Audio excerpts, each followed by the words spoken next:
Quando a gente fala sobre vícios e compulsões, é interessante a gente começar pela própria definição de vício, que é vitium, né, do próprio latim, que é um defeito.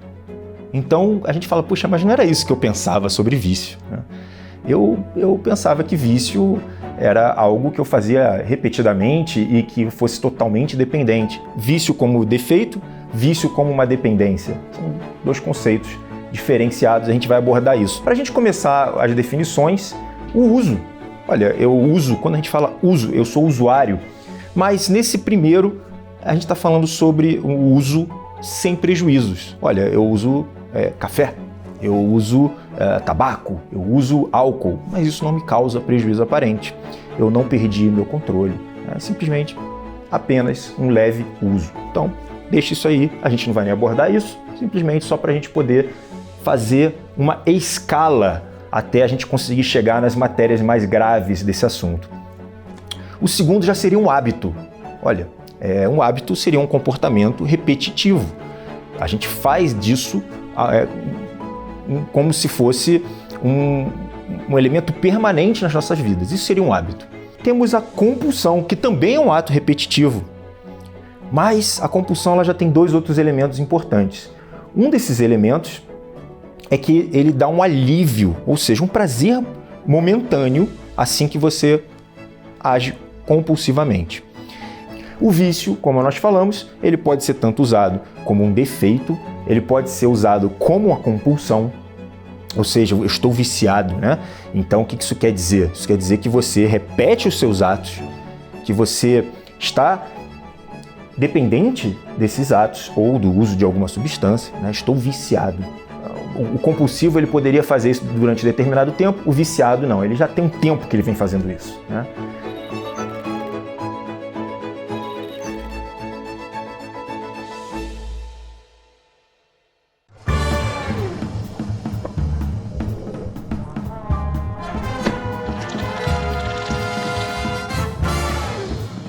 Começa agora mais um Conversa Paralela, o seu podcast da Brasil Paralelo.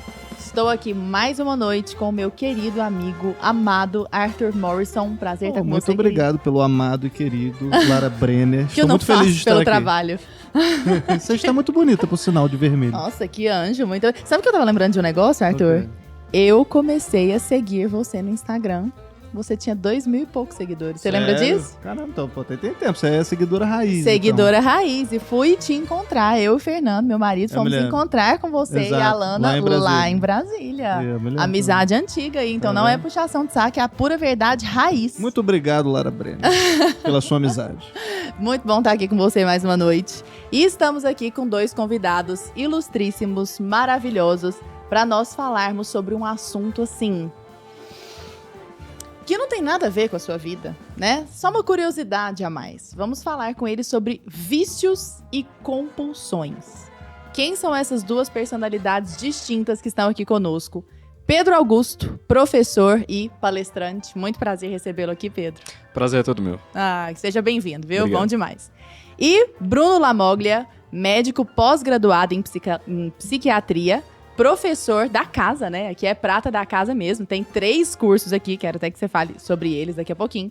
E esteve conosco no especial de Natal, né? Falando sobre amizade. Foi, inclusive, uma participação maravilhosa. Seja bem-vindo mais uma vez, Bruno. Opa, muito obrigado. Prazerzaço estar aqui sempre, né? Prazer é nosso. Comenta conosco um pouquinho dos seus cursos, os 3 cursos que tem dentro do Núcleo de Formação. O primeiro, que foi uma formação da personalidade, que eu particularmente, eu acho que, para mim, foi o queridinho.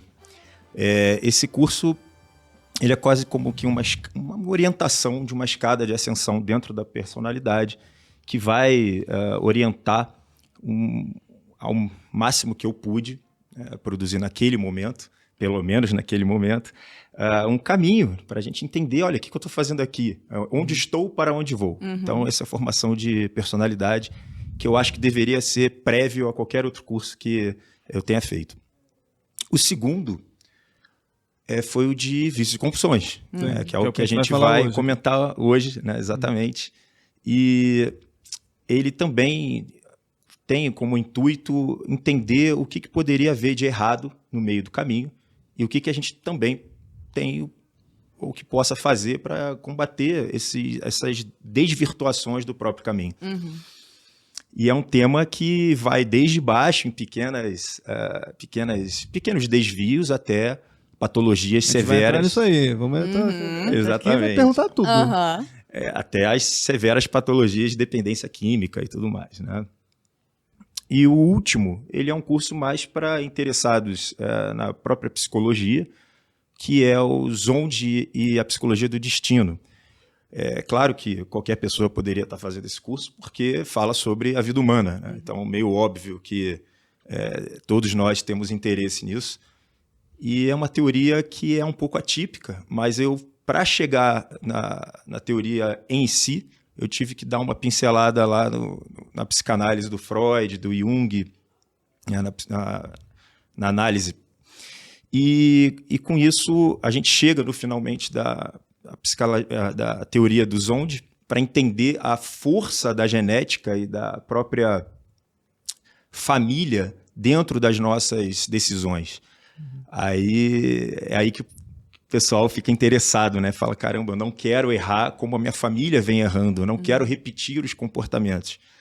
E tem hoje uma corrente da constelação familiar que, a meu ver, é baseada nessa tese que é bem mais antiga.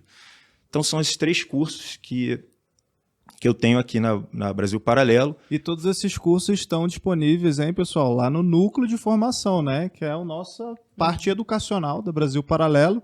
Então, se você assinar o Núcleo, você vai ter acesso a esses 3 cursos do professor Bruno Lamoglia, mais 50 cursos lá. E se você assinar o acesso total, né, como a gente já falou nos outros podcasts aqui, aí você recebe, além dos cursos, e aí entra tudo, Escola da Família, Clube da Música, Sociedade do Livro, né, entra todos os outros BP planos. Select, já. E entra também o nosso streaming, né, da BP Select, com os filmes, análises e muito mais. Eu queria já começar essa conversa aqui, a gente está falando de vícios, estamos falando de compulsões. Primeiro, acho que a pergunta principal aí seria a gente entender essas diferenças, né? O que são vícios, o que são compulsões, porque eu olhando de fora, às vezes eu acho que é sinônimo, né? Ou às vezes eu acho que, sei lá, o vício é uma coisa, me pressupõe algo pior do que uma compulsão. Qual que é essa diferença, professor, para a gente entender? Fundamentalmente, o vício ele é um defeito. É da palavra vitium, do latim vitium, é um defeito. Então, o que é que não tem defeito? Todo mundo tem defeito, né? Pelo amor de Deus. Agora, o vício ele é um padrão repetitivo de algo que está categorizado como um defeito. Ora, você pode colocar absolutamente qualquer assunto em vício. Você pode colocar um pensamento que é recorrente na sua mente como um vício mental. Uma emoção que acontece, mexeu na minha água, eu explodo aqui, quebro tudo. É um vício emocional, né? Então, um padrão repetitivo em absolutamente qualquer esfera da vida humana. Ainda que seja um padrão repetitivo negativo. Geralmente tem um impacto negativo. Né? A gente pode pensar nisso. Um vício positivo, a gente poderia falar que é um automatismo.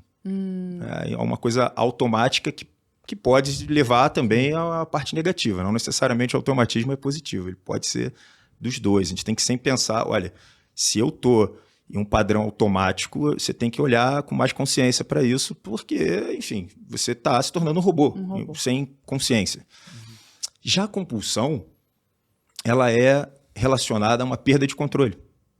Então, a gente, na psiquiatria, ela vai ser classificada, por exemplo, como, de fato, compulsão só alimentar. Como patologia só alimentar. Então, a compulsão alimentar seria um descontrole perante a comida.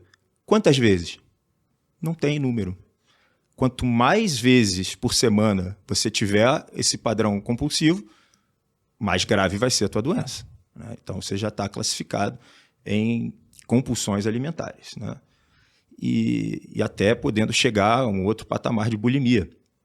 E nesse momento o paciente tem o sujeito, não vou chamar nem de paciente, ele vai ter uma perda de controle. Ele vai simplesmente olhar a comida, comer uma quantidade exagerada, né? E ele vai dizer isso para você, olha, naquele momento eu não tive controle sobre o meu impulso, né? E você tem os transtornos de impulso, que são vários, né? Então, por exemplo, tocar fogo nas coisas, Nero, né? É isso, é um impulso, né, que foi descontrolado. O sexo, as compras, e aí já entra uma parte que não ganha o nome na psiquiatria de compulsão, mas transtorno de controle dos impulsos. Ô Pedro, o Bruno falou aí a respeito da perda de controle, né? Então, tudo isso vem dessa falta de controle que o indivíduo tem sobre si. Hoje, em termos de como se chama, gente? Quando a pessoa... Autoajuda, né? Na literatura de autoajuda, ou essas pessoas que falam a respeito de autoajuda, que é algo que caiu, infelizmente, em descrédito, não à toa, né? Porque, embora seja algo fundamental, muita gente se vale de discursos muito superficiais a respeito disso, mas muito importante, sem dúvida, né? Porque precede aí o autoconhecimento. Mas fala-se muito a respeito de autocontrole, que é necessário para que nós não caiamos num cenário como este escrito pelo Bruno. O que você tem a dizer a respeito de autocontrole? Isso começa na infância, a gente consegue adquirir. Como é que é esse negócio de autocontrole? Para mim, o problema todo do autocontrole é que ele pressupõe você saber o que é bem ou mal. Porque você falar em autocontrole, assim como uma coisa genérica, certo? Mas você autocontrola para quê, controla o quê e em qual sentido? Então, quando você diz assim que caiu em descrédito, me parece que boa parte dessas técnicas, tanto do mundo de coach como do mundo de autoajuda, elas funcionam até certo ponto, porque até certo ponto elas tocam a verdade. O problema é que como elas só tocam a superfície da verdade, elas só funcionam superficialmente até certo ponto. Então existe uma coisa muito mais profunda, quer dizer, o homem ele é um mistério per si. Aliás, a personalidade humana ela é misteriosa, porque a gente não tem como saber nem as causas da personalidade, nem os impactos que a personalidade vai causar no rumo da história. Ou seja, é impossível a qualquer inteligência humana, aliás, a qualquer inteligência criada, perceber o conjunto de causas que levaram, e aí a gente entra nas questões familiares, genéticas, ambientais, etc, etc. Né? Você ter o conjunto de causas que desembocaram numa personalidade e o conjunto de consequências que a ação dessa personalidade vai ter ao longo da história, até a consumação dos tempos. Então, a pessoa humana é misteriosa. Se você não parte desse princípio da profundidade do mistério, o autocontrole é uma brincadeira. É uma palavra vazia, É uma palavra vazia, que você está brincando com ela. Quando vocês falaram aí da questão de vício, né? Eu acho que vai acontecer muito ao longo daqui nós falarmos da mesma coisa em aspectos distintos, né? Sem dúvida. Aliás, é o que mais acontece em comunicação. Exatamente. Então você tem o vício no sentido nós somos viciados em dois níveis, né? Nós somos viciados no sentido nós somos brinquedos quebrados. Eu vim do direito. Aqui antes a gente estava e aí apresento como. Essa é uma grande dificuldade, né? Porque eu vim do direito e hoje não tenho nada a ver com direito.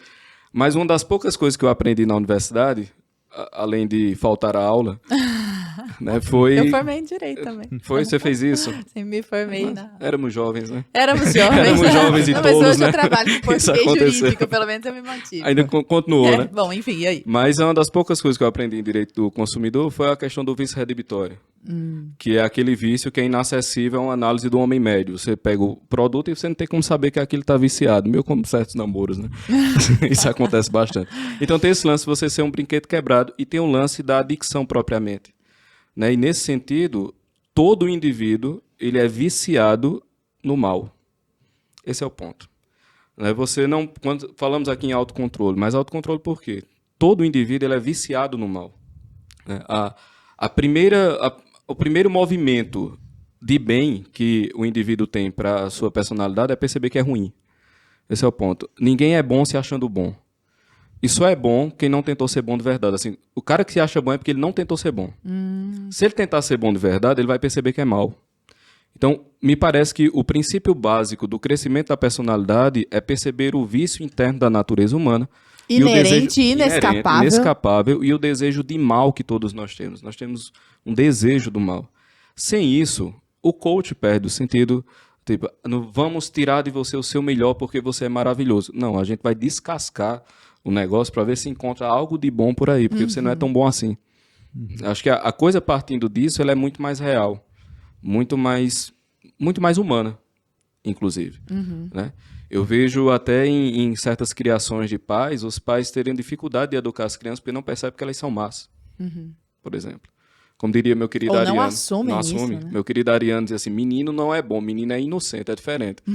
Ou seja, ele não tem ideia do que o mal dele causa, né? Mas isso não o torna bom. Vira tipo um estereótipo, né? É igual quando tu vê um velhinho, sei lá, na rua, alguma coisa, é um velhinho bonzinho. E às vezes quando você ouve algumas histórias, o cara tipo fez e aconteceu na vida.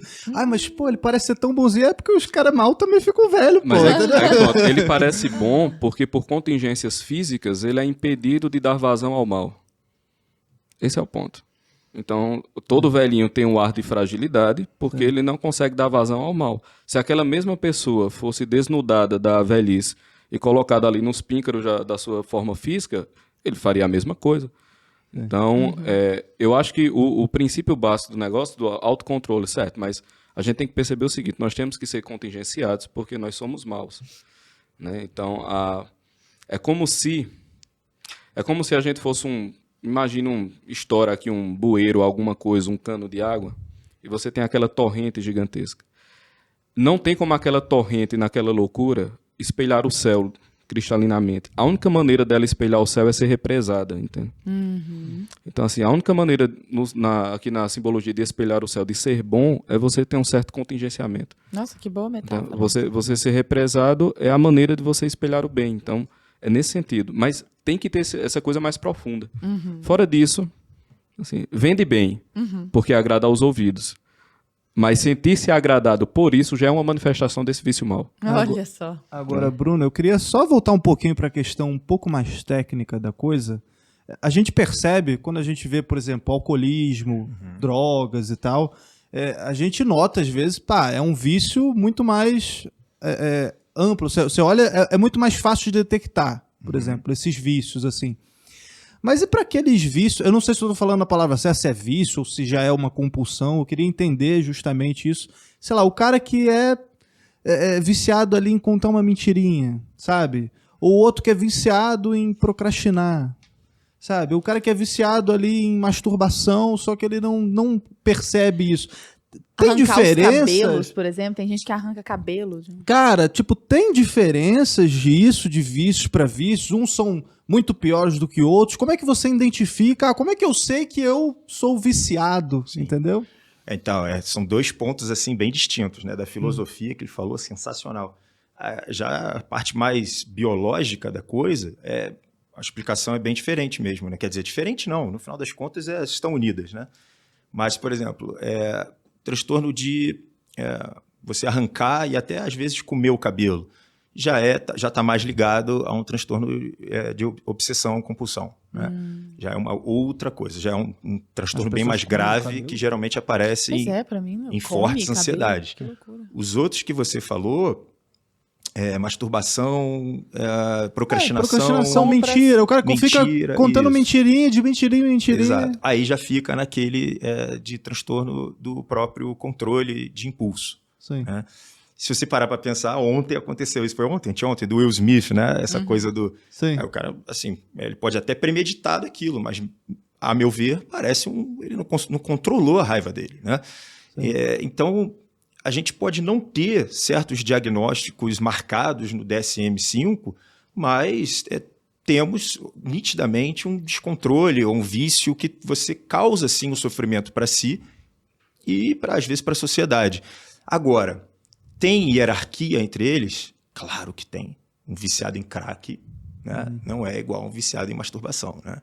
Um vai morrer e pode até provocar danos severos para outras pessoas. O outro vai ter um dano crônico atenuado, né? Que simplesmente, se ele não pode até não acreditar que aquilo seja um dano, porque é quase imperceptível, né? Ele não vai entender ali que o dano é na sua essência. Então, temos sim, diversas hierarquias. Essas nomenclaturas, elas são um pouco confusas mesmo, porque muda de acordo com a psicologia, com a psiquiatria, com a filosofia. Mas você tem graus, então, assim? Tem, você pode fazer, assim, uma hierarquia, com certeza, até mesmo pela lesão que está acontecendo, se é uma dependência química direta, ou até mesmo assim, uma mentirinha, ela não vai gerar esse mesmo problema, mas você pode colocar a vida de uma pessoa em risco, você pode ser assassinado, né? por uma mentira. Então, assim, seria um dano maior do que o próprio crack. Mas a gente faz, sim, uma hierarquia que, calma, também dá para... Né, não é tudo a mesma coisa. Agora, em termos biológicos, assim, me parece que há alguma flutuação, assim, o negócio é meio lábil. A gente tem umas percepções de uns vícios, eu até queria entender, assim, se a origem do vício, biologicamente, é neuronal, é psicológica, é química, é hormonal, ou pode ser tudo isso e é ao mesmo tempo? Sou viciado em sexo, por exemplo, sei lá, tem uns artistas, uns caras assim que ficam, sou viciado em sexo, não consigo ficar sem transar, sei lá, pô, é o quê? É químico isso? Ou é o cara que, ou ele entrou numa compulsão? Essa resposta é de extrema dificuldade, você fala não, os psicólogos vão falar não, é mais psicológico. A parte da filosofia vai puxar, não, olha, isso aqui é um erro estrutural da alma humana. A psiquiatria já vai puxar totalmente para o neuroquímico. Então, totalmente não. Existe ali, de fato, um equilíbrio entre as forças, né? Agora, a gente tem, de fato, um cérebro que funciona, uma máquina cerebral que funciona de acordo com a busca do prazer e recompensa. Né? Então, evita-se a dor e busca-se a recompensa. Isso, para algumas pessoas, funciona exacerbadamente 10 vezes mais do que outra pessoa. Então, ela sente muito prazer e quando ela sente o desconforto, ela sente muito desconforto. Grande frustração. Então, isso pode piorar o impulso dela. E uma curiosidade aqui é que existe uma anomalia genética que é o super-homem, né? XYY. É um cromossomo triplo em que esse super-homem ele fica muito mais impulsivo, ele não controla os impulsos dele. Essa população você vê mais na cadeia. É bem interessante isso, porque eles são mais agressivos, eles não controlam a violência e nem o estupro.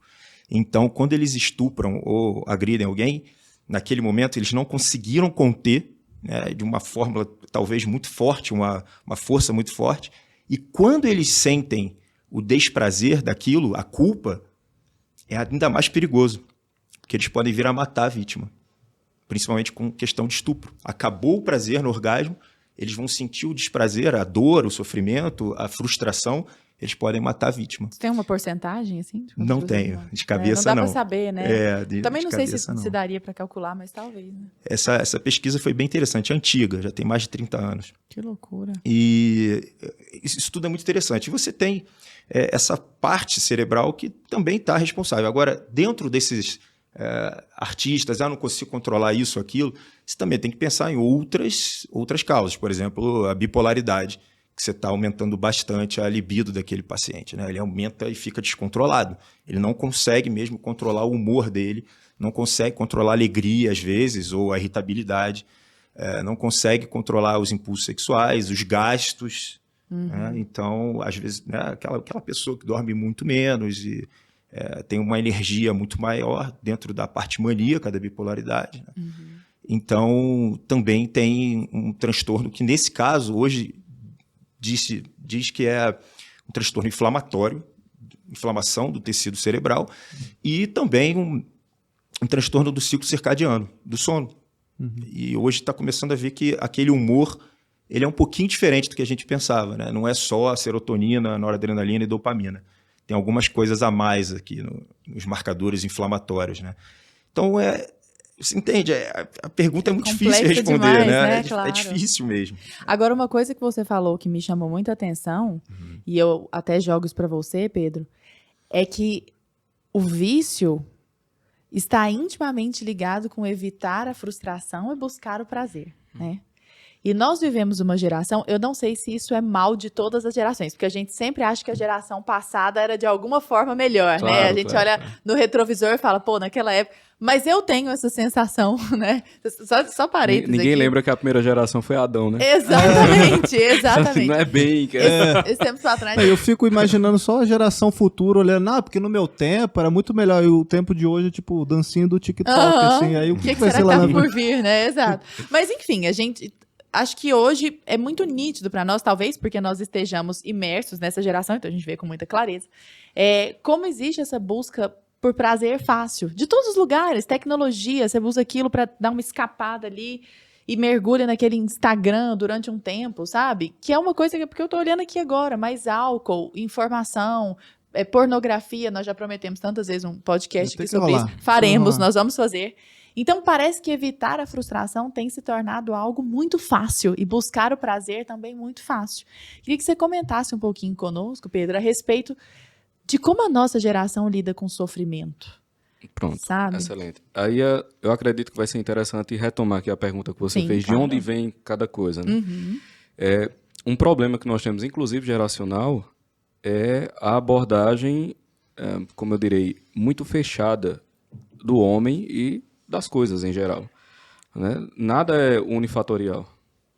Tudo é multifatorial. E o problema é que o homem é um microcosmos. De tal modo que, se tem uma coisa na estrutura inteira da realidade que não pode ser olhada de uma perspectiva só, é a coisa que é um microcosmo em si, por definição. Né? Porque ela vai ter vários lados.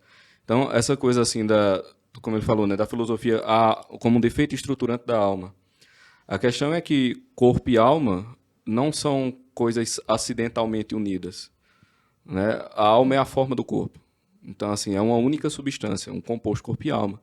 De tal modo que é o seguinte, os defeitos, os vícios estruturantes, né, as coisas más que estruturam a alma humana decaída, elas manifestam-se fisicamente. De tal maneira que os defeitos físicos, eles afetam a vida da alma e a estrutura má da alma, ela tem consequências materiais. Então, você pega, beleza, isso não significa dizer que os eventos bioquímicos do cérebro eles não possam ser considerados. Pelo contrário, eles devem ser considerados porque eles não são a causa, mas eles são a manifestação. Tal qual a perna não é a causa do caminhar, mas é a manifestação física da possibilidade de caminhar. Então, o cérebro ele não é o elemento que causa a consciência, mas é o elemento de manifestação material da consciência. E como é elemento de manifestação material, os seus efeitos materiais, eles afetam a maneira como a consciência é manifestada. Né? Esse é um primeiro ponto. Quando você fala de abraçar o prazer e fugir da dor, isso já é um movimento, inclusive a partir de marcadores biológicos, que estão ligados a essa desestruturação básica da alma humana. Porque se você tem essa estrutura da alma humana regulada, quando você abraça o prazer e você foge da dor, você abraça o bem e você foge do mal. Simples assim. Como essa estrutura está desregulada, abraçar o prazer e fugir da dor é abraçar o mal e fugir do bem. Basicamente. Nossa, super red pill essa. Entendeu? Vai dar um baita corte. Cabeça já vem no podcast. Já, a cabeça do marketing. Cabeça do marketing, Rodrigão já tá como, ó. Agora só no Premiere lá cortando. Entendeu? Basicamente isso. Então, esse é um ponto que deve ser considerado. Uma outra coisa também que eu gostaria de comentar é a questão da gradação. Considerando essa desestruturação básica da alma, é claro que existe uma gradação de vícios.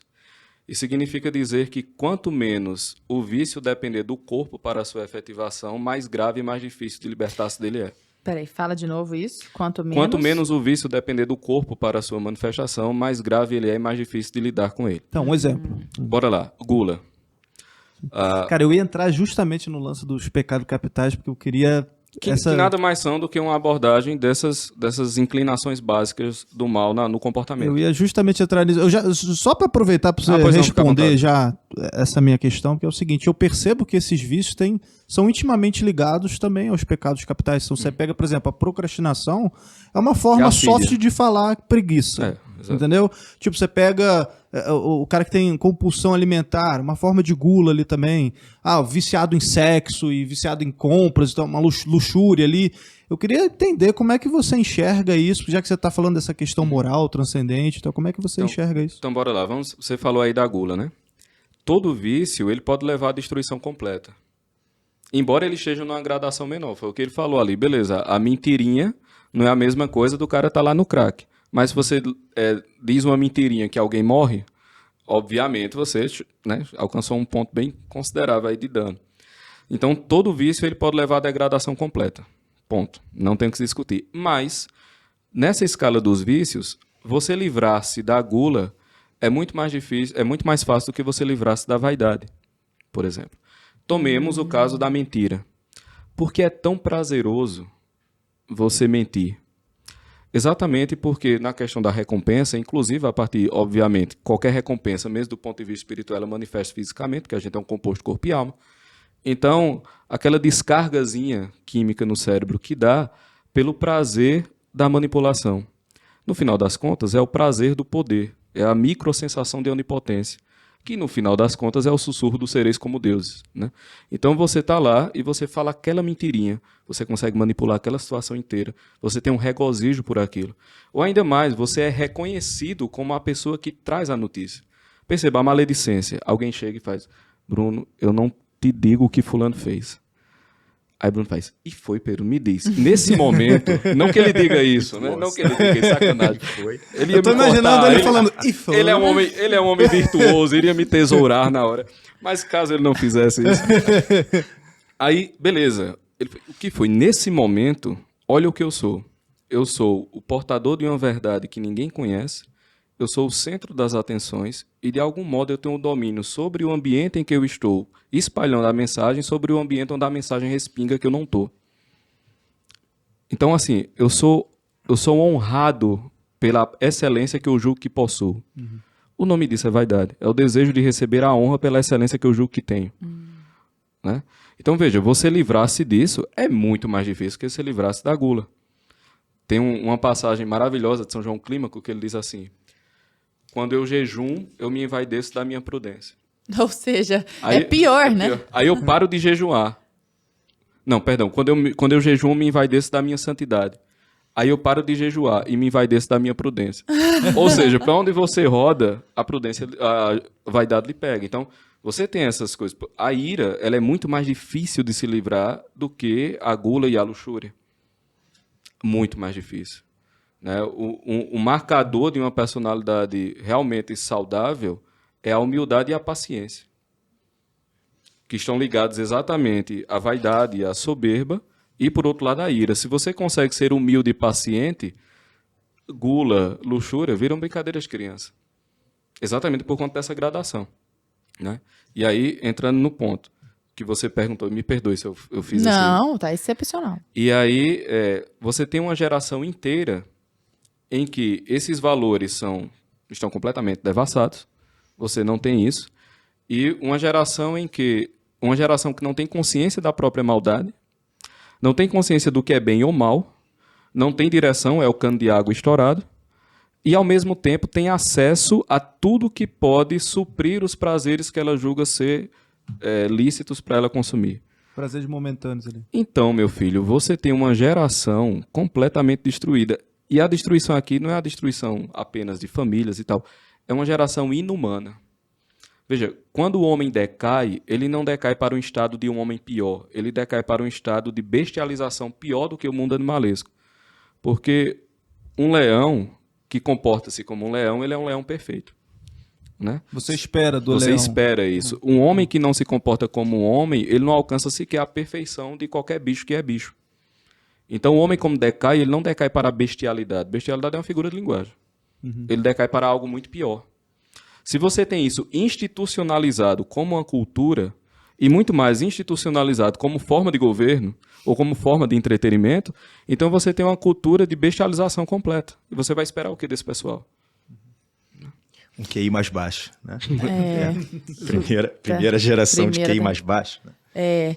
O Bruno, tendo a pessoa individualmente, por exemplo, tô pensando em quem tá ouvindo a nossa conversa agora, pensando, eu quero esses nortes, né? Eu quero esse norte de certo e errado. Uhum. Mas eu penso que muitas vezes o nosso problema seja reconhecer o que é certo e o que é errado. Porque às vezes você chama de certo algo que é errado, de errado que é de certo. E hoje existe uma imensa tendência à relativização disso. Quem disse que isso é certo? É certo para você, para mim não é.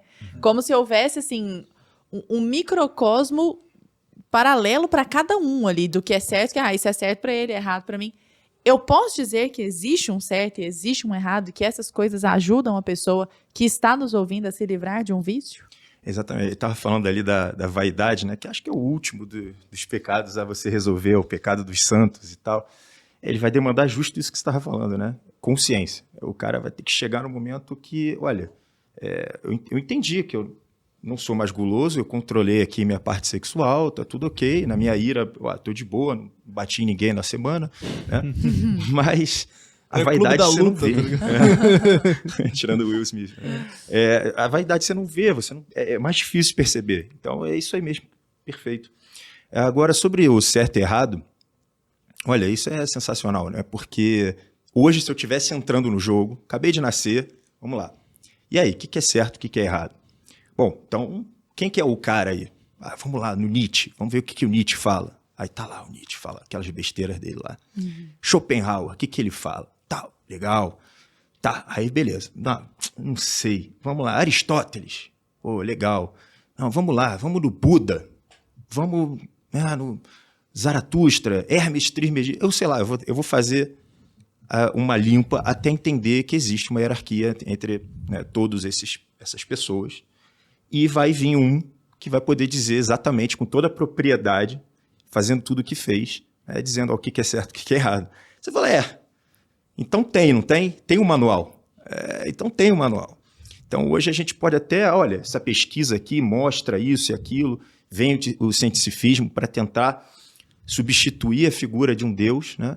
E às vezes parece bem convincente, essa aqui é real. Olha, tem aqui uma pesquisa do médico, tal, não sei o quê. É o Deus do novo mundo, né? É o Deus da modernidade, do progressismo. E aí tem todo um porquê disso, a gente já sabe, né? Do antropocentrismo, aquela coisa toda.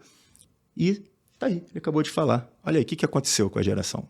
O que aconteceu com a geração que se afastou desse papo? Que não sabe mais o que é certo e o que é errado, que não sabe ler o manual, né? Não tem muito para onde fugir. É uma coisa que esfrega na nossa cara, né? Não é mais um achismo, não é mais uma teoria da conspiração, né? Olha, vocês querem o conservadorismo que vai trazer todo mundo para uma figura quadrada e retrógrada. Passou dessa fase. Você olha e fala, não é o que a gente está vendo. Você já está vendo as consequências. Você está vendo as consequências na cara, explodiu. Acho que um exemplo das crianças com QI menor do que os pais, primeiro acho que geração, não é? Você pode falar um pouco disso? Assim, eu vi meio por alto por conta de viciado em telas, aquela coisa toda de tipo, você deixa a criança largada lá e ela só fica obtendo aquela informação passivamente ali. Ninguém sabe exatamente o que aconteceu. A gente pode sim para esse lado de que tem uns estímulos luminosos muito mais altos, que hoje a vida é mais fácil, que não há frustração, mas a gente não sabe. Pode ser uma coisa da alimentação. A real é essa. A gente realmente não sabe. Pode ser, sei lá, alguma coisa no ambiente que a gente não viu, não está sabendo. Flúor na água, pô. Sei lá, alguma coisa que acontece que ainda existe toda uma curiosidade sobre o assunto. Mas que, de fato, parece com um comportamento que foi 100% alterado dos nossos pais para cá, em menos de 40, 50 anos no máximo, 40, 50 anos, né? Foram tantas alterações tecnológicas, digitais, que você, de fato, é estranho. Você não vê criança brincando na rua. Isso é estranho. Né? Então, é uma coisa que... Opa, calma aí. Isso é muito louco, porque assim, eu tenho quase 30 anos, tô com 29 agora, não é muito tempo, cara. Olhando pra a humanidade assim, mudou muito nada. rápido, né? Eu brincava na rua, minha rua era fechada, meu irmão, os coleguinhas lá da rua, sempre inventou jogo pra caramba na rua, andava de bicicleta, jogava bola, né? Depois veio o videogame, claro, mas a gente só jogava videogame, por exemplo, no dia que, sei lá, chovia. Aí minha casa era meio que o point, assim, da galera, e a galera lá, tipo, vamos jogar um videogame. Ou depois, no final, de todo mundo ter brincado na rua o dia inteiro, aí subia, vamos jogar uma partidinha lá, um negócio assim. É isso. As pessoas não se dão conta disso. Eu tenho uma avó viva. Ela nasceu antes da penicilina. Pensa nisso. Nossa. Caramba. Incrível, né? Incrível. Não tinha penicilina. Minha avó tá viva. Pensa. Uma dor de garganta mais forte era um abraço. Bizarro. Entendeu? Né? Agora, Pedro, a pessoa tá ouvindo isso agora, tá assim, gente, então eu preciso dar nome aos bois, né? Eu sou viciado em compras. Ou eu sou viciado em masturbação. Ou eu sou, às vezes, viciado em café, assim, né? Pode ser um vício pequeno, aparentemente pequeno, né? Pode. Eu quero sair disso. Sabe? Onde que eu começo a fazer pequenos exercícios no meu dia? Acho que primeiro de tudo, me corrija se eu estiver falando bobeira, é a consciência. Exato. Né? É a nomeação. A nomeação. E isso é algo que eu trabalho muito com o pessoal em linguagem. Falo, para de chamar de tristeza o que é ansiedade. Para de chamar de, sei lá, abandono o que é vaidade, sabe? Então, para de dar nome errado aos bois, por exemplo, né? Tem um exemplo, assim, que se tornou clássico para a bolha, né? Porque tudo é bolha, né? Se tornou clássico para a bolha, que é o seguinte. Para qual bolha? Para nossa? Não, para a minha bolha. Para sua bolha. De uma aluna que eu tive, que chegou na semana, eu fiz, e aí, fulaninha, leu lá o negócio que a gente tinha combinado e tal. Ela fez, Pedro, eu tava tão cansada, não consegui ler. Está certo, tava cansada, né? Qual o problema? Quando você diz que está cansado, veja, o que é que alguém cansado precisa? Descansar. Uhum. E não só precisa. Uma pessoa que está cansada merece o descanso. Sim, Não é verdade? Então, se você nomeia aquela sua atitude de cansaço, o que você está fazendo é uma manipulação psicológica para aliviar a sua própria responsabilidade e colocar o seu descanso como algo que não foi tão correto, mas foi merecido. Fiz, olha, pare de chamar de cansaço e diga que você sentiu preguiça de fazer. E aqui nós entramos num outro nível de nome, de conceituação, que é o seguinte, é você dar o conceito adequado a cada um desses vícios que nós conhecemos como os vícios capitais. Se você pega a preguiça, por exemplo, a preguiça não é uma estafa, a preguiça não é um cansaço, a preguiça é um tipo de tristeza e uma manifestação de ódio. Então, a preguiça, primeiro, ela manifesta-se como uma tristeza, porque você percebe a excelência, mas você percebe o que é necessário para chegar à excelência e aquilo lhe causa um enfado, aquilo lhe causa uma tristeza. É a tristeza mediante a visão do trabalho necessário para alcançar a excelência que você deseja. Isso também vem com uma chama de ódio, porque é o seguinte, quando você vê a excelência e você vê o caminho, você começa a odiar o bem. Porque simplesmente você não vai fazer o trajeto para alcançá-lo e você começa a odiá-lo. É como a questão da inveja também. A inveja o pessoal confunde com o desejo de possuir o que o outro tem. Não tem nada a ver. Pode manifestar-se dessa maneira. Mas a inveja ela é também um tipo de tristeza.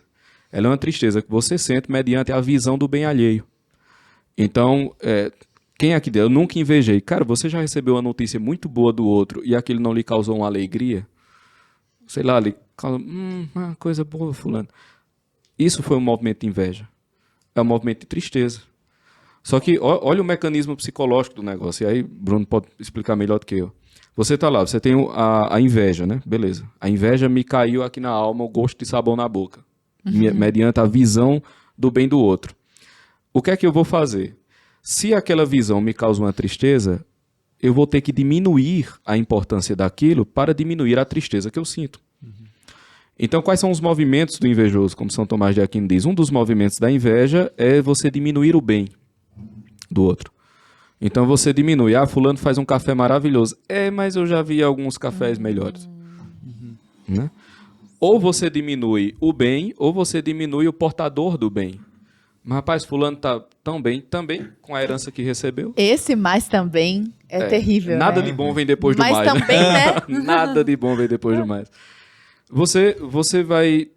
diminuir, por exemplo, a fama do fulano. Quando você não tem como diminuí-lo propriamente, quando você não tem como diminuir o bem, você vai buscar coisas laterais ali para diminuir a ação que ele causou. E, no fim, você vai para o ódio homicida, que é quando a visão do bem do outro lhe causa uma tristeza tão grande que a existência do outro torna a vida para você insuportável. E então você parte para o ódio homicida, e a pessoa mata por inveja. Claro, eu estou dando aqui um apanhado bem geral, daria para falar muito mais. Só que quando você coloca os vícios nessa profundidade, é como a gula, por exemplo. O problema da gula é porque nós desejamos felicidade. E a gente tenta buscar felicidade no prato, mas só acha comida. Esse é o problema inteiro da gula. Você tenta encontrar felicidade, mas você só acha álcool. Né? Então... se a felicidade ela é um bem de natureza espiritual, isso significa dizer que nenhum bem material vai ser capaz de supri-la, o que significa dizer que você vai precisar consumi-lo cada vez mais. Entende? Então, assim, quando você coloca as coisas nesse nível, você vê que, é melhor eu me controlar aqui, porque senão o abismo atrai abismo, você olha para o abismo, ele lhe olha, vocês namoram, daqui a pouco você está lá, né, dormindo de conchinha com o abismo. Então, você tem que se ligar nisso. O que me parece que é necessário é você colocar novamente no cenário cultural os níveis de ação e de dano do vício a partir dessa perspectiva mais profunda da alma humana. Porque aquilo que você está falando, né, da ciência moderna e tal. Beleza, a ciência moderna é uma maravilha. O problema é o seguinte, como você diz, vamos pegar só a natureza. A natureza não pode ser causa de si mesma. Quer dizer que a causa da natureza é natural? Não faz o menor sentido. A causa da natureza é a natureza? Quer dizer, a causa do surgimento do tempo foi um evento temporal? Como é que é isso? Quer dizer que o tempo ele existia para existir? Não faz o menor sentido. Então, a causa da existência das coisas não pode ter fundamento natural. A natureza só tem um fundamento sobrenatural por definição, porque ela não é causada por si mesma. Esse tipo de coisa tem que entrar novamente no imaginário, entendeu? Porque senão a gente fica patinando. E é aquela coisa, se você tenta combater o mal a partir do próprio mal, são dois vetores que se combinam. É você tentar expulsar o Beelzebub pela força do demônio, entendeu? São dois vetores, vai se combinando. Você tem que ir para o ponto diametralmente oposto. E aí onde entra a questão do manual, né? O homem perfeito, quer dizer, o máximo da consciência humana, existe na personalidade em que a consciência do homem era igual à onisciência de Deus. Então, em Nosso Senhor Jesus Cristo, uma consciência humana foi portadora da onisciência inteira. Então, o Cristo é o máximo de liberdade e, portanto, o máximo de virtude. Sim. Isso tem que voltar. É muito simples, entendeu? Tem que ter vontade de imitar esse homem. Né? Exatamente. Só a liberdade na imitação do verbo encarnado. Toda outra liberdade é uma manifestação, uma forma de prisão. Simples assim. Agora, ô Bruno, eu tô imaginando a pessoa que está assim, voltando para casa dentro do carro, tá ali levando os filhos, ela tá pensando, meu Deus, eu estou tão longe disso. E há um tempo, eu vi um curso na verdade, uma palestra, de um psiquiatra também, Dr. Saulo Barbosa. Aliás, Saulo, beijo. E ele tem um curso bem bacana, que parte de uma premissa muito interessante, que são as chamadas ilhas de estabilidade. Então, é mais ou menos assim, a pessoa tomando consciência disso, pensando, tá, o cara tá me mandando sair do não sei do que é bem e o que é mal e imitar Jesus Cristo, assim, parece que longe, o hiato é muito grande, né? Até me lembrei de um poema do Fernando Pessoa que sempre me intrigou muito. Ele fala assim, ó, somos dois abismos, um poço fitando o céu. E é isso, né? Você tá no poço fitando o céu, pensando, caraca, dois abismos, assim, os dois quase que infinitos, né? Na verdade, enfim, infinitos. E eu tô aqui pensando, como que uma pessoa hoje, Bruno, pode criar algumas ilhas de estabilidade, se é que isso é possível, para que ela consiga desenvolver um pouco as virtudes para ir contrariamente a esses vícios. Então, por exemplo, a pessoa se percebe, cara, eu vou dar nome aos bois. Eu sou viciado em, sei lá, pegar um vício mais comum, né, que tem, em pornografia, por exemplo.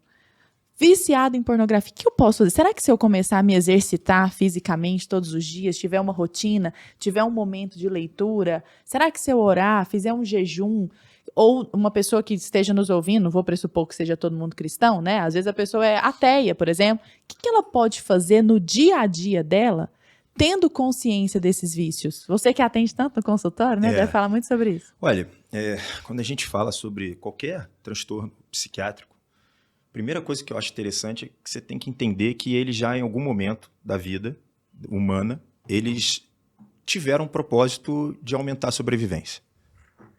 Mesmo esses transtornos do impulso, mesmo dependência química, mesmo depressão, mesmo todos, absolutamente todos, em algum momento, ele serviu para melhorar e aumentar a sobrevivência humana. Então, entender o que está acontecendo no teu corpo e na tua mente é o primeiro passo, né? Dar nome, vocês falaram. Né? Então, precisa reconhecer. Só que só reconhecer não é suficiente. O segundo passo é entender o dano. Se o cara não percebe o dano da pornografia, ele não vai parar. Não tem porquê. Ele sente prazer. Então, ele tem que entender o dano. Então, por exemplo, ele olha e fala, puxa vida, assisti aqui uma palestra aí de alguém, né, e falou que minha libido vai diminuir, que eu não vou conseguir chegar numa mulher, que eu não vou ter mais sociabilidade com o feminino. Que vai ficar broxa. Que meu casamento assim, vai acabar, né? Então, quando a gente... Ok, agora esse cara sabe o dano. Beleza, agora ele já é um sofredor. Aí o terceiro ponto, eu já comecei a pensar, bom, você tem vontade de sair disso? Então a palavra vontade, ela talvez seja mais forte aqui do que a gente poderia falar. Esse cara precisa entender se ele tem vontade. É a educação da vontade, né? Exatamente. A vontade ela é um verbo divino, né? Ela é um verbo bem alto. Então, talvez o mais alto. Então, nesse momento, o cara entendendo que ele vai precisar ter uma força de vontade, a gente começa a lembrar, por exemplo, o cara que foi viciado em cigarro a vida inteira. Eu já vi isso várias vezes. Um belo dia, ele coloca o cigarro e nunca mais fuma. E agora? E aí? Mas ele não era viciado? Cadê a nicotina? Cadê o vício? Foi uma decisão que ele fez na vida que mudou a vida dele. Mudou completamente a vida dele. Agora não é mais um fumante. Então, são várias coisas que a gente deve fazer, não é nem pode, deve fazer. Por quê? Quando você está diante de um transtorno psiquiátrico, aí eu já não estou mais falando de viciozinho bobo, estou falando de coisa hardcore mesmo, né? Faixa preta de sofrimento, não dá mais para só pensar, só assistir uma aula. Você vai ter que fazer tudo que está no caminho. E olha, quando você pega lá, por exemplo, os 12 passos do Alcoólicos Anônimos, esses caras são bons. Esses caras são muito bons. Esses caras são feras. Então, entender aqueles 12 passos ali serve para absolutamente qualquer vício. Falar a respeito, é um dia de cada vez, mudar de ambiente, mudar de amizade. Tudo que tiver, aí são as ilhas, né? Que você falou, ilhas da estabilidade. Olha, são também quebras de padrões que seriam necessárias para aquele cara falar assim, mas eu não sou mais esse. Eu estava apenas condicionado, eu estava no automático. Eu estava sem consciência, quase como o zumbi, né? Hoje a gente sabe que eu vejo muito isso, né? O zumbi, ele é a nossa sociedade, é a sociedade do zumbi, né? A gente está num nível de estar morto, buscando avidamente, sem controle, o cadáver humano correndo atrás do vivo, né? Uma loucura. Então, quando a gente perde esse fundamento de controle sobre si mesmo, é nesse momento que a gente vai precisar usar absolutamente todas as armas, inclusive medicação, muitas vezes, né? Porque, como ele falou, é a coisa de como está tudo atrelado, está tudo muito ligado. Existem esses danos que primeiro são psicológicos, primeiro são até filosóficos, para depois manifestar no corpo. Então, mas já manifestou no corpo, fisicamente, alterou a estrutura neuronal.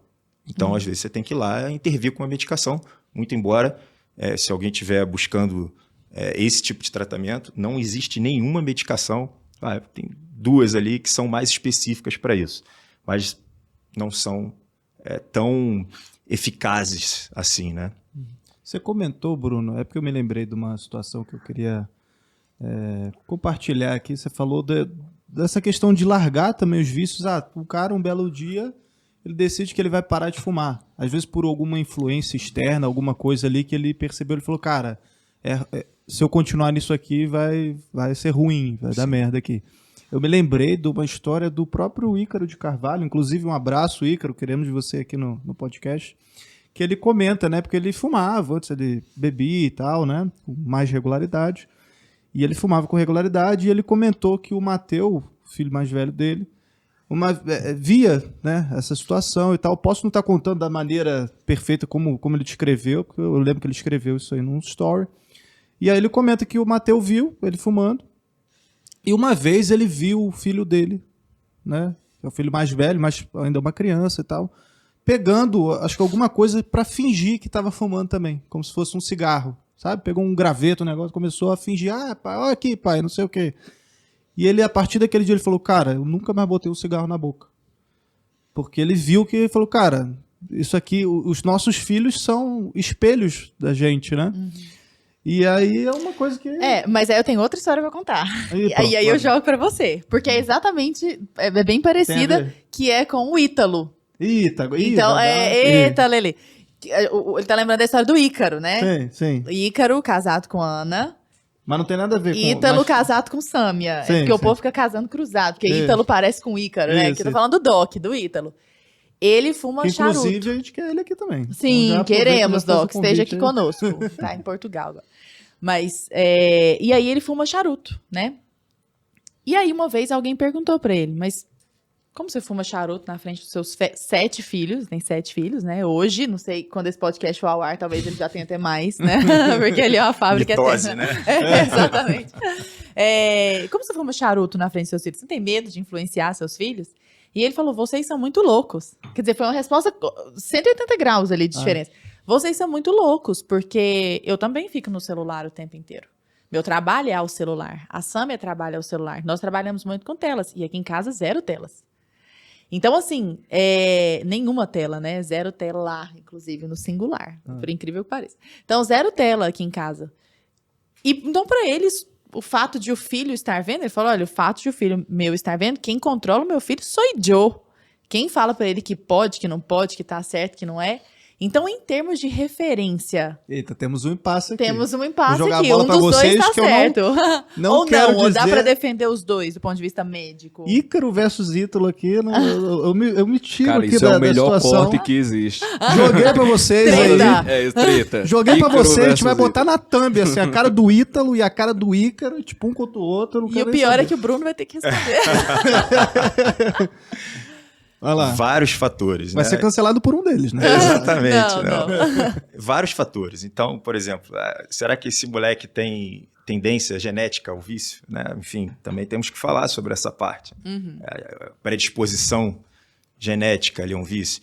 Quanto que ele vai ser influenciado, quanto que ele é sugestionável, quanto que a personalidade do Ítalo ou do Ícaro estão realmente influenciando, né? Quanto que eles colocam de freio nessas crianças. Às vezes, estou aqui fumando aqui um cachimbo de crack, né? Mas eu falo, não faz isso e aquele não funciona.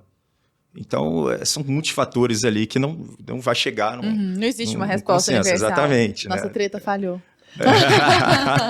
Queria ver vários sangue. Mas Homem, quer homem dizer- diplomático Agora, é outra coisa. Só para finalizar Eu essa tinha que parte. perguntar pra tu, entendeu? Mas- Não, já foi.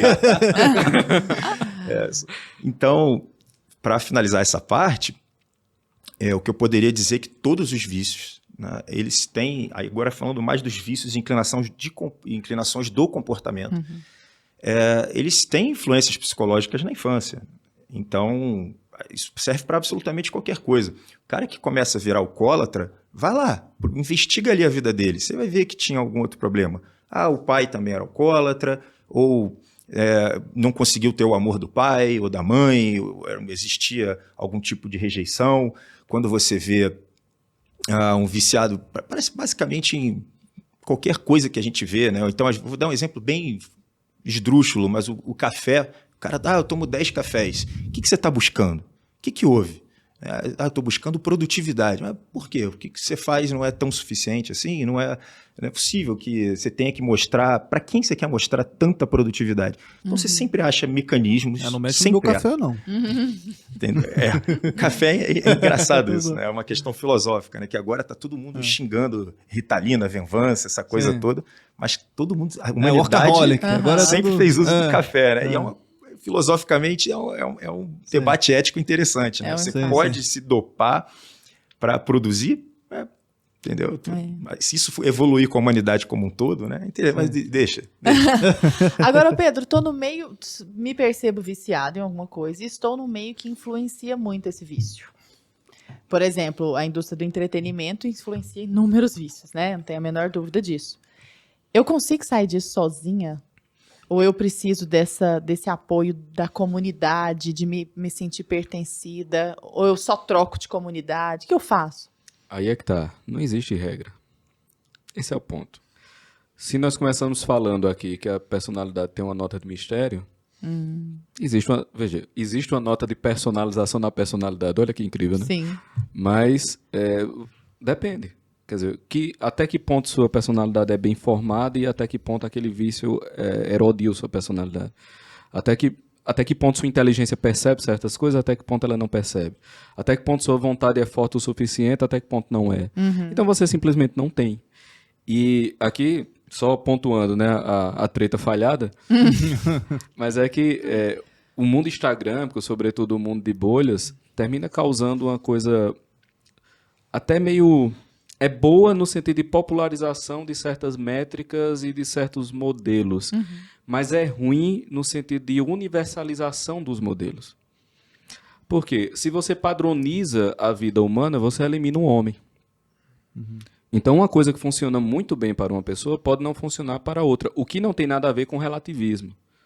Não tem a ver com ser certo Não, ou não errado. tem, não tem. Então, você pode chegar no topo do monte por várias faces da montanha. Esse é o ponto. Então, quer dizer que alguém que vai pela face norte no Everest e chega lá no topo, ele chegou menos no topo do que quem foi pela face leste do Everest? Não, obviamente que isso não aconteceu. Mas existem características lá que fez o cara achar por bem pelo norte e para ele deu certo. Então, isso não tem nada a ver com a relativização do bem e do mal. Mas tem a ver com a consciência do seu lugar no mundo. De quem é você no mundo, das suas capacidades, enfim, da sua vocação, do seu dever de Estado. Então, bora lá, você um produtor de conteúdo. Eu conheço raros produtores de conteúdo que não são viciados em tela. Aí você vai fazer o quê? Você é viciado em comida, você vai virar um faqui, você não vai comer? Você vai fazer como? É muito complicado. Você é viciado em comida e você tem que lidar com a comida o tempo todo. É como você é cocainômano e seu trabalho é embalar pacotes de cocaína. Você faz como esse negócio? Certo, a sua circunstância é que vai dizer. Então, eu vou abandonar tudo, destruir o resto da minha vida para consertar esse vício. Aí, meu filho, vai ficar muito complicado. Entendeu? Não vai rolar. E no caso da comida, eu acho que o que é pior é que você precisa comer. Porque se desse pra romper definitivamente, como o Bruno falou, deixa o cigarro e nunca mais pega. Mas você precisa comer. Exato. É pior ainda, né? Você tem que Exato. dosar algo que você precisa ter acesso àquilo, né? E é que tá, você diz, você sai sozinho ou não? Depende, tem casos simplesmente não dá. E quando digo sozinho, não é só sozinho na companhia de alguém, como ele falou, no uso de medicamentos. Ótimo. Porque também tem um outro pessoal que vê essa base aqui que eu tô falando, os medicamentos são desnecessários. Bem, o nome disso é soberba, meu filho. Entendeu? O nome Caiu disso é em outro soberba, vício. caiu na outra ponta. Terrível. Você precisa de um remédio, você toma um remédio, pô. Exatamente. É muito simples o negócio, entendeu? Então, assim, você consegue sair sozinho? Depende. Você precisa romper com tudo? Depende. Idealmente, é bom que durante o momento em que você esteja mais fragilizado, você não tenha contato com o elemento que lhe fragiliza. Idealmente é isso. Na prática, até onde você pode ir? Esse é o ponto. Ninguém é obrigado à vitória. Todo mundo é obrigado ao combate. Então, assim, as pessoas querem traçar metas e traçar planos como se elas fossem obrigadas a ganhar. Ninguém é obrigado a ganhar, porra. Todo mundo é obrigado a combater. É o que a expressão bíblica diz, né? Você monta os carros e os cavaleiros. A vitória vem de Deus. Então, você é obrigado ao combate. E aí você faz o máximo que você pode. E aí você tem a coragem de não saber o futuro e deixar as coisas acontecerem. Eu queria aproveitar só o ensejo para fazer uma pergunta a respeito de camada da personalidade. Você quer perguntar alguma outra coisa? Eu ia pra camada Você da já ia... personalidade. Você está muito... Alinhado, na mesma vibe. alinhado. Quer Falar fazer em a sua vício, pergunta primeiro? Então faça a Amigo, sua pergunta deixe seus primeiro. 2.000 seguidores. Faça a sua pergunta faça. Não, só queria dizer que estamos afinados. Não, era com relação justamente a essa questão das camadas da personalidade, né? Porque vocês estavam comentando a respeito de sair do vício, né? Eu queria entender se para vocês a camada, por exemplo, da personalidade interfere também, ela é determinante na hora de você conseguir sair desse vício, sei lá, o cara que é um camada 4, né? E até para ele sair da própria camada 4, ele necessita de ajuda, né? Ele não consegue sozinho transpor as camadas, assim. Para um cara que está, sei lá, numa camada mais acima, ele sai de determinados vícios de uma maneira mais fácil, não é assim, não tem nada a ver, eu estou inventando moda aqui. Como é que vocês enxergam isso baseado na teoria das camadas, por exemplo? Bom, eu vou responder rápido, porque essa aí eu quero que ele responda. Sim. Sim, com certeza. Né? Então, cada um vai entrar num outro tipo, provavelmente, de vício, porque vai enfrentar uma outra dificuldade, vai ter uma outra dor, provavelmente vai ter um outro comportamento, vai ter outra visão de mundo. Então, absolutamente sim, até a última. A última já, teoricamente, não vai ter essa parte. Mas eu queria que ele respondesse. Só quem está aqui meio perdido a respeito de camadas da personalidade, só para deixar claro, nós temos um Insight BP sobre camadas da personalidade. Com Vitor Lúcio, muito bom. Muito bom, inclusive, excelente. E temos um artigo também no nosso portal, escrito tintim por tintim, todas as camadas da personalidade. E no curso Formação da Personalidade do Bruno, que eu fiz 2 dos 3 cursos, não fiz o de Zonde, porque, sei, ainda tô flertando com o curso ali, vendo se eu consigo, né? Se eu consigo entender aquilo. Consigo? Então, vou fazer. E ele dá uma baita de uma aula sobre camadas da personalidade. Eu aproveito também para fazer o merchan do curso do Marcelo Danukalov, que também já esteve aqui com a gente, que ele trata as camadas da personalidade na questão da maturidade entre pais e filhos. Está lá no Escola da Família também, um excelente curso. Feito o merchan básico, Pedro, fica à vontade. Então vamos lá. Obviamente não vai dar para explicar aqui, e tem todos esses elementos aí disponíveis na BP, né? Mas, para ambientar o pessoal, imaginemos que a personalidade humana ela se desenvolve em alguns níveis, desde o primeiro até o 12º, que é a famosíssima 12 camadas da personalidade. Que você vai desde o bebê, né? Em que o que é que existe para o bebê? Apenas o corpo dele. Né? Tanto que ele percebe o corpo da mãe, aquela fase de fusionamento, né? Que é a mesma coisa, né? Ele percebe o corpo da mãe como extensão do próprio corpo dele, né? Aquela coisa toda. A criança também, ela percebe, ali na segunda camada, ela percebe o mundo inteiramente físico. Então, um menino que, sei lá, ele pega esse café aqui, aí ele chega no carpete, ele pega o café e derrama aqui no carpete. Ele não está sendo mal criado propriamente. É porque o mundo dele, ele só quer ver o que acontece fisicamente com o negócio, ele só quer ver como acontece. Uma vez nós viajamos e eu tinha um priminho à época que ele começou a se ausentar e todo mundo, cadê fulano, cadê fulano? Aí alguém percebeu, ele estava indo, era um tapete, ele ia, fazia xixi no tapete e ficava olhando o tapete, o tapete, né, sugar assim. Sugar o Ele xixi. só estava querendo ver aquilo acontecendo, entendeu? Era só isso que ele estava querendo. E aí você chega na famosíssima quarta camada da personalidade, que é a camada onde o que dói não é a experiência do mundo físico, você saber ou não o que acontece. O que dói é você não ser amado, vamos botar assim, é você não ser desejado, você não ser querido. Né? Seria uma camada, obviamente, dos primeiros momentos da vida humana ali, quando você está virando adulto. Você vai subindo as camadas e o que acontece é que cada grau que você ascende nas camadas é um grau de ação no mundo. Então, se você notar, você pega a criança ali, qual é o grau de ação dela? Nada para além do próprio corpo. Quando você pega alguém que está na 11ª camada, é alguém que tem ação histórica. Então, não apenas ele age sobre o próprio corpo, como sobre a sua estrutura social imediata, como sobre o tempo histórico total. Um Napoleão, por exemplo. Exato. E aí você chega na 12ª camada, que é o santo, e o santo age num nível, inclusive, supratemporal. Quer dizer, o santo age a partir, sob a espécie da eternidade, né? A luz da eternidade. Então, ele já age nesse nível. Beleza. Dito isto, o que é que acontece? As 12 camadas da personalidade estão sendo usadas quase como se está sendo usado os 4 temperamentos, que na verdade são como filhos do modo como se usa os signos. Né? Então a pessoa... É interessante isso. A pessoa bota lá um rótulo, né? Uma coisa meio determinista. Assim. Seu quarta camada. São 4, exato. Xingamento. E o que acontece? O mundo, ele não faz, fulano está na 4ª camada, vou lançar só esses problemas. Isso não acontece. O mundo acontece de uma vez, como uma torrente em cima de você. Então, todos os problemas humanos acontecem ao mesmo tempo. O que é que vai diferenciar a sua relação com ele? É o seu nível de ação perante ele. Então, é óbvio que, a depender da camada da personalidade em que você estiver, o seu modo de ação perante o que acontece na realidade vai ser diferente. Porque é um nível de ação que você vai ter. É uma maneira de perceber e um nível de ação. Então, o problema da santidade, por exemplo, quando ele bate na 4ª camada, gera o que eu estou chamando de catolicismo instagrâmico. Que é o seguinte, o que é o catolicismo instagrâmico? Os 10 mandamentos reduziram-se ao 6º. Então, assim, você tem 10 mandamentos, mas você observa se a pessoa está com a saia no tornozelo, se a pessoa é aberta à vida e tem um monte de menino, e se a pessoa vai fazer homeschooling ou não. Cosplay de católico. Você é cosplay de católico. Tem que seguir a cartilha, né? Hoje em dia você virou um movimento que, tipo, eu tenho que ser católico, eu tenho que ter 10 filhos, eu tenho que fazer tal coisa, eu tenho que... Exato, mas é que tá, se fosse um desejo brotado, por exemplo, da 8ª camada, é muito diferente. Esse mesmo eu tenho da 8ª camada é diferente do eu tenho da 4ª.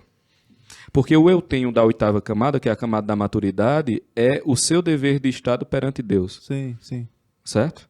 E se você está sendo julgado perante Deus, você está sendo julgado diante de um julgador onisciente que sabe tudo. Portanto, você não precisa convencê-lo de nada. O indivíduo na 8ª camada, ele faz tudo o que ele pode e ele não fica inconformado e batendo o pezinho porque ele não conseguiu alcançar tal coisa. Ele apenas pede perdão humildemente por o que ele não conseguiu fazer, porque ele sabe que vai ser julgado perante Deus. É muito diferente de um cara na 4ª camada, que ele sente-se humilhado e acha que Deus não gosta dele. Sim. Tá entendendo? Briga com Deus. Exatamente. Né? Então, esse problema do eu tenho que fazer isso, na 4ª camada é um eu tenho. Sim.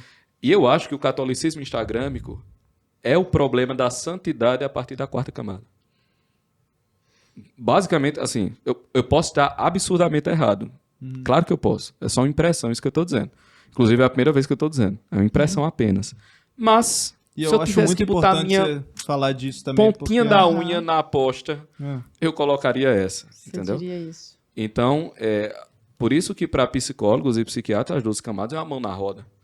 O cara chega, você identifica mais ou menos ali onde ele está, você sabe, esse problema ele vai lidar desse jeito. Essa abordagem aqui ele vai lidar desse jeito. Ele vai lidar... Porque é o arco de ação que ele tem, entendeu? Perante a realidade. Então, é claro que faz toda a diferença. Então é mais difícil do que parece, né? Porque um vício na quarta, quinta, sexta vai exigir ação diferente, então dá para dar uma resposta. Quanto assim, mais definitiva. você estiver elevado, esse é o ponto. Como diria o maior filósofo da modernidade, o tio Ben, né, de Homem-Aranha. Com grandes poderes vem grandes responsabilidades, né? Sim. Quanto mais lá em cima você está no arco da personalidade, cara, os vícios que baterem ali vão ser muito mais pesados. E também se livrar vai ser muito mais pesado. É, Né? vai Então, doer mais também. É aquilo né? que ele falou, da vaidade do santo. Cara, a vaidade de um São Francisco, suponhamos, se me fosse apresentado o problema dele, eu enlouqueceria. Eu não teria como lidar com aquele negócio. Entendeu?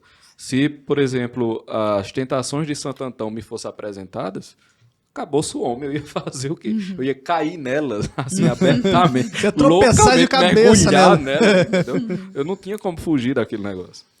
Ô, Bruno, eu sigo você já há muito tempo, né? Eu lembro que quando você era pequenininho, igual o Arthur. Hoje você tá tietando todo mundo, né? Eu tô desbravando as matas tá- aqui.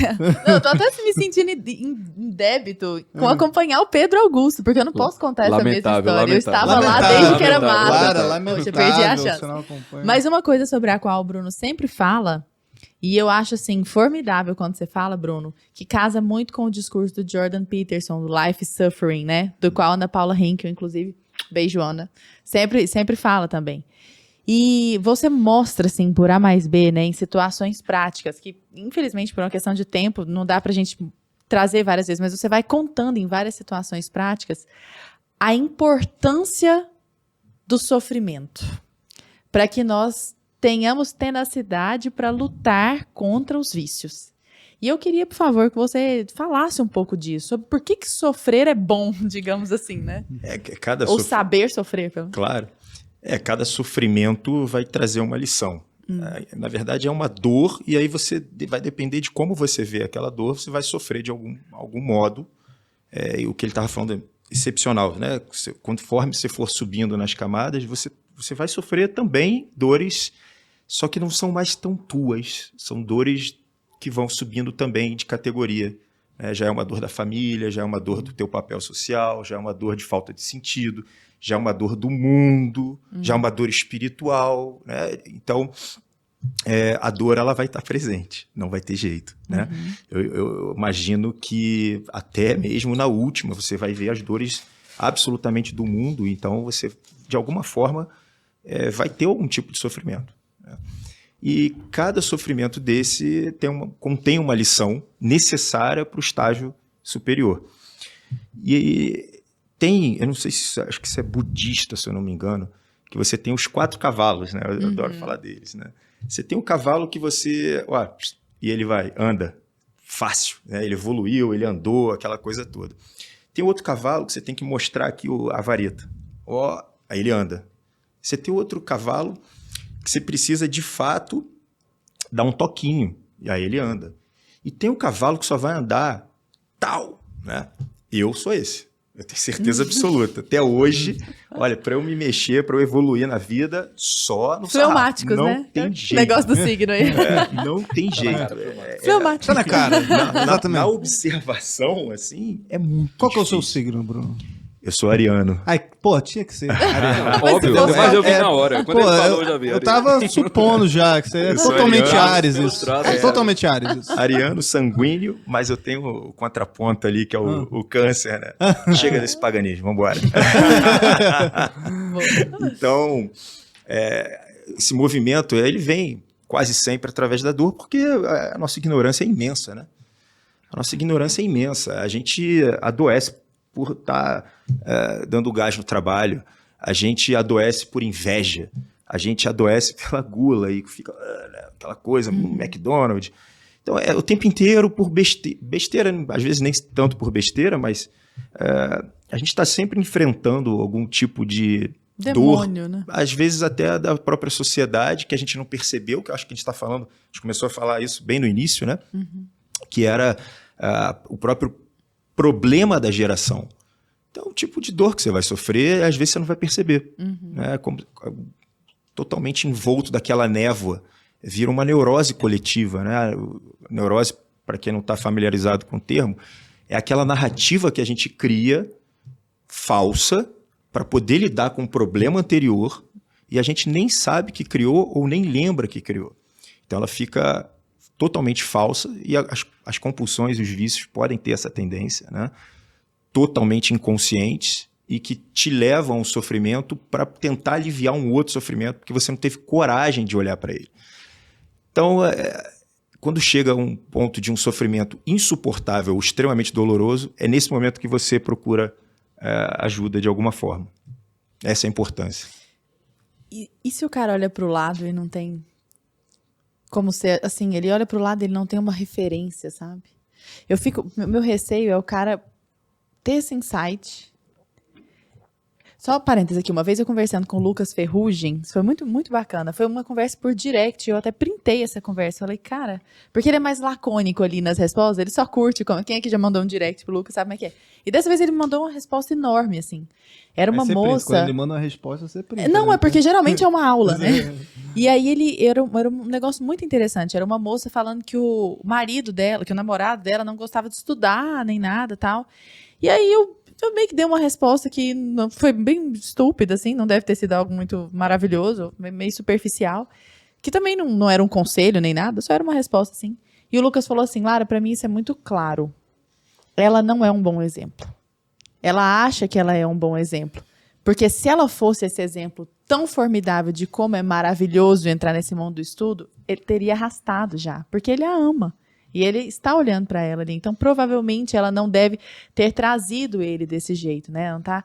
E eu tô pensando na pessoa que, às vezes, se dá conta disso e eu fico com medo de ser um lampejo, assim, sabe? Um negócio que passa, é verdade, poxa. E aí ela olha pro lado, não tem referência, ela não tem onde se apoiar, sabe? E é um mal moderno, é uma possibilidade enorme de que isso aconteça. Quem tá com sede da verdade encontra a verdade, de algum modo. A verdade não foge a quem está interessado nela de verdade.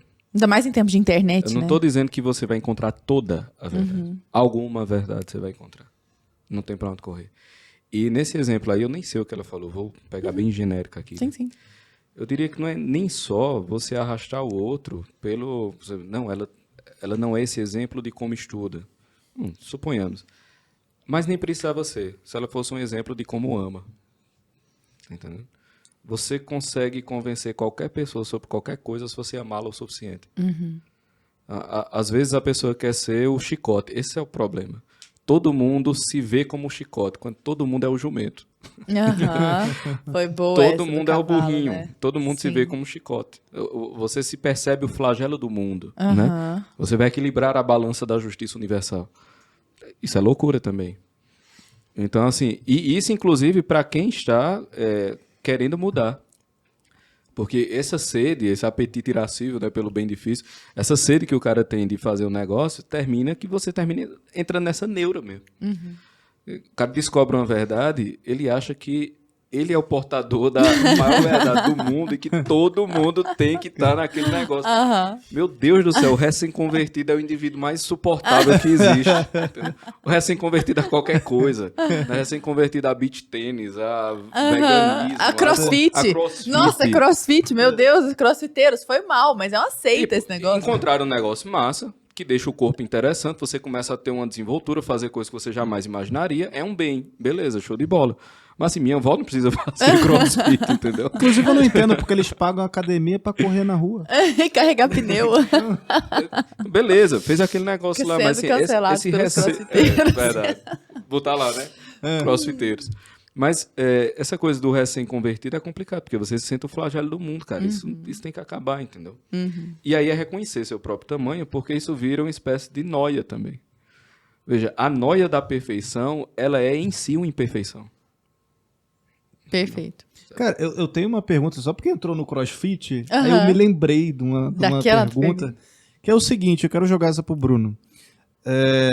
A gente tá falando aqui de vícios, de compulsões, Viciado a gente em vê de crossfit. toda... Tipo Não. isso.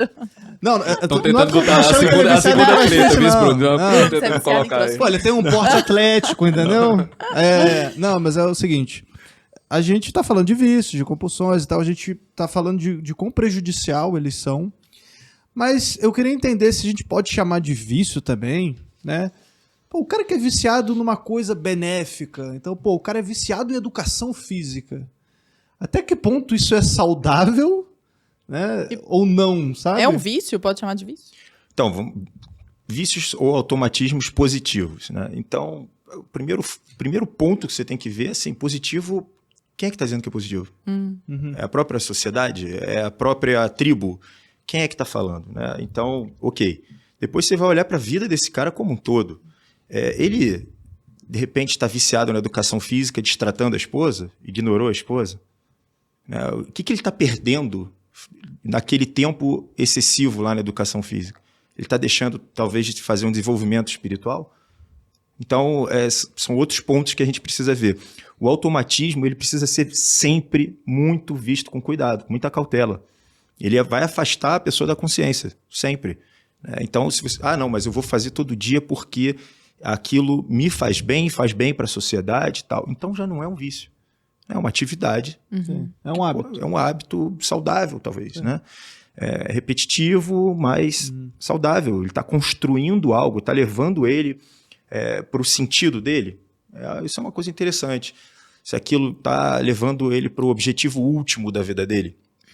Então, quando você cria um objetivo mais profundo, uma coisa mais nobre dentro da sua vida, que te eleve como ser humano, e aquilo repetitivamente vai levar para esse patamar. Aí, ok, né? Mas não é o que a gente vê. Geralmente, uma pessoa que está viciada, mesmo em alguma coisa positiva, então, ele quase sempre está evitando algo mais importante. Viciado em trabalho, viciado É uma Esse fuga. é de praxe, né? Sim. Geralmente, o Uma cara está fuga da evitando a própria família vida. ou a própria Workaholic, solidão. né? Isso aí é de praxe, né? Você acha que vale a pena fazer uns exercícios assim simples, do tipo, eu tomo café, mas eu não sou viciada em café. Tá, então fica uns 15 dias sem café, só pra ver de qual que é ali. Sim. Você acha que é o tipo de coisa que é boa pro autodomínio, assim? Sim, claro. Aquela coisa que a gente falou um tempo atrás foi que precisa conhecer o impacto, o dano.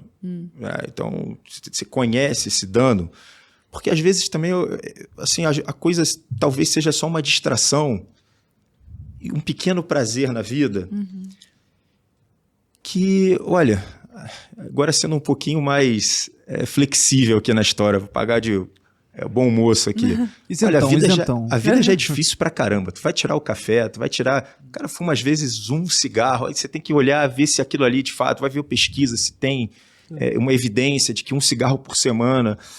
olha, eu acho assim, a rigidez acho que vai cair no que ele falou, sabe? Você vai cair em algum momento você vai entrar na soberba e já era pra você, sabe? Você agora já tá em outro problema, talvez até mais grave. Sim. Né? Então, a vida é difícil, tem que ter uns escapes nessa história. Tem que ter alguma coisinha, um prazer, talvez até um pouco mais frívolo, mas que não tenha um impacto negativo na tua vida ou da tua sociedade. Né? O que você acha, Pedro?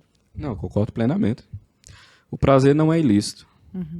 Esse é o ponto. Se você transforma o prazer no ilicitude, você não tem possibilidade de virtude. E um prazer não é um vício também, né? Porque às vezes fica confundindo. E você entra, a gente falou ali, vamos parar com esse paganismo, né? Eu ia dizer, a gente trouxe a gnose para a mesa, né? Mas é basicamente isso. Quer dizer, se você transforma todo tipo de prazer no ilicitude, você está sendo gnóstico e acredita que o mundo material tem um germe de mal em si mesmo. É basicamente isso. Quer dizer, as coisas materiais, elas são boas ou mais conforme o uso que delas se faz. Por exemplo, maconha é bom ou mal? Depende. Um pé de maconha ali naquele lugar faria o mesmo, faria às vezes de enfeite, do mesmo jeito. Não tem problema nenhum. Como alucinógeno, aí a gente tem que pensar. Então, como remédio? Exato. O mesmo bisturi que eu torturo o inimigo, eu faço uma cirurgia no coração de uma criança. Então as coisas... É a discussão das armas. Armas são boas ou más? Bem, para colocar na cabeça de alguém e estuprá-la é um mal. Para atirar na pessoa que está estuprando alguém é um bem. Então, assim, as coisas são boas ou mais a depender do uso que delas se faz. Se você transforma qualquer prazer num mal, não, meu filho, depende. Depende. Qual é o uso que você está dando ao prazer? É o lance que ele falou. Não, eu estou treinando 200 vezes por dia. Certo. E isso aqui custa. Aqui custa. Não, mas treinar é bom. Sim, meu filho, treinar é bom. Mas, assim, desperdiçar a vida, assim, não ter hierarquia de bens é um mal. De prioridades, né? Exato. Então, voltamos ao ponto. É bom para quem? De que jeito? Por isso que quando alguém entra, eu imagino que Bruno percebeu isso de uma maneira muito, muito melhor do que eu. Quando alguém entra ali pedindo um conselho ou entra num consultório, cara, você tem que esquecer tudo o resto e lembrar que é uma pessoa com uma vida específica, com um background específico, com projetos específicos, com uma personalidade específica, mais ainda, um caminho dentro do arco da providência específico. Então, assim, é uma pessoa, portanto, ela é personalíssima. Até porque senão você começa a virar o sinalizador de virtude para aquela pessoa, né? Exatamente. Você sabe uma coisa que sempre acontece no nosso podcast? Sempre tem alguém que manda alguma mensagem deste tamanho, Já até sei. falando disso aqui. Já até sei. Do Isso. cenário, das bebidas. Porque isso aqui é uma conversa descontraída. É como se fosse assim, um papo de bar, só que uma pegada mais profunda, mais filosófica. Então, tem sempre gente que vem brigar conosco com essa Mas essa é pra bobeira. você, moralista. Essa é pra acho que ele você, fica enchendo seu a cara. falso moralista, sabe? Tem um whisky, Eu assim, só ó. não bebi. Whiskyzinho. Por favor. É isso que eu ia falar, eu Vamos só não bebi que vocês não deixaram. Que mentira. A E, gente fala pra gente, vocês ficarem à vontade. O papo tá incrível, mas a gente já vai encaminhando pro Vou nosso servir final. um uísque para Só Pedro um uísque Augusto. pra gente brindar Claro. na parte final aqui. Aceita também, Bruno? Pra Claro. todo mundo, pros moralistas dessa vez. E eu queria aproveitar para perguntar para vocês dois, né? A gente conversou aqui esse tempo todo e eu imagino que o pessoal de casa que está nos assistindo, inclusive você que está aí assistindo pelo YouTube, comenta. Você que está na plataforma também da Brasil Paralelo, comenta o que você achou desse podcast. Eu queria saber onde a gente acha vocês, né? Instagram, né? No Instagram, qual que é o Instagram, Bruno? Bruno Lamoglia. @Bruno Lamoglia. Bruno Que fique Lamoglia. claro que ela molha, né, Bruno? Ela molha. Mas se Ela falar molha? molha, mas o aí povo cê- não vai dar conta de digitar. Exatamente. Ah, Tem ela essa molha. questão de pronúncia. É, mas ele fala italiano. Lamoglia, porque senão a pessoa vai digitar com LH. Não, eu mas- sempre falei Lamoglia, agora tá difícil de... Eu E vou você? confessar que eu falava... Lamoglia. Às vezes até ele fala, né? Exatamente. E você, Pedro, está onde? No Instagram também, Pedro Augusto _PS. Né? Tem que colocar todo, que eu acho que eu tava em Shadowban. Pô, tá todo mundo Shadowban nesse Que podcast? loucura. Não, Todo mundo que vem nesse Parece que foi podcast tá em generalizado. Shadowban, pô. Aham. Gente, Parece muito que foi não. generalizado. Não, a turma bolha do foi Shadowban. mapeada inteira. Sinalizando virtudes. A Aqui, eu não patotinha- fui... A patotinha tomou, né? Mas experimenta falar de linguagem neutra pra tu não ver se tu não entra em Shadowban também. Eita, então talvez eu seja mais covarde. Pessoal, vamos fazer um brinde aqui. Vamos, tchim, Vamos, opa. Tchim, Muito obrigado, querido. pessoal. Com prazer. Prazer é todo nosso. Você tem outro canal também, Pedro? Não. Só no meu Não? Instagram mesmo. Então tá bom. Gente, baita Muito obrigado. conversa. Baita conversa. Subiu a régua aqui, ó. O negócio foi espetacular. Vocês são ótimos. Foi excelente. Precisamos de um curso seu dentro da plataforma. Já fica a dica aí pro Núcleo BP, tá bom? Reitero. Ser cooptado, ser cooptado. É, e vou assistir o seu dos Ondes também. Assiste, é legal. Bem legal. Valeu, viu? Valeu, Muito gente. obrigada.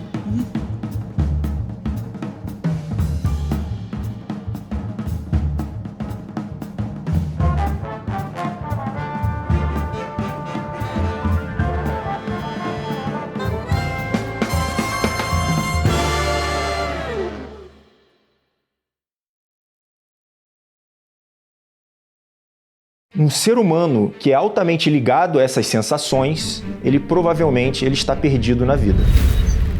O prazer ele é altamente ligado à nossa sobrevivência. Se você não estiver atento a esses elementos externos e internos, você está cavando ainda mais o seu buraquinho na caverna. Esses prazeres, eles também perdem o efeito, assim como uma droga qualquer. E nesse momento a gente começa a criar uma dependência daquele ser humano mais imediatista. Tudo que a gente vem fazendo e entra num processo de vício, a gente também não vai experimentar as mesmas sensações. Não importa qual é a droga, não importa qual é a atitude, a vida não chega nesse patamar. Uma pessoa nesse estado de ansiedade, de frustração, de medo, ela tem certos comportamentos ainda mais viciados. Um dos mecanismos desse vício esse prazer explosivo, esse prazer temporal, ele nunca se inicia do nada. Essa pessoa provavelmente ela tem algum tipo de insatisfação na vida, que é algo também ligado ao nosso momento social. Nós fomos criados e educados para não tolerarmos o sofrimento em nenhum grau. A nossa geração tão permissiva de hoje, ela não consegue chegar lá. A resposta das nossas vidas não está nesses prazeres pontuais, que são altamente temporais. A virtude se opõe ao vício. Então o virtuoso ele consegue restringir o seu prazer, porque ele está vendo algo além. Ainda é prazer, mas é um outro tipo de prazer, é outro mecanismo. É um prazer mais humano.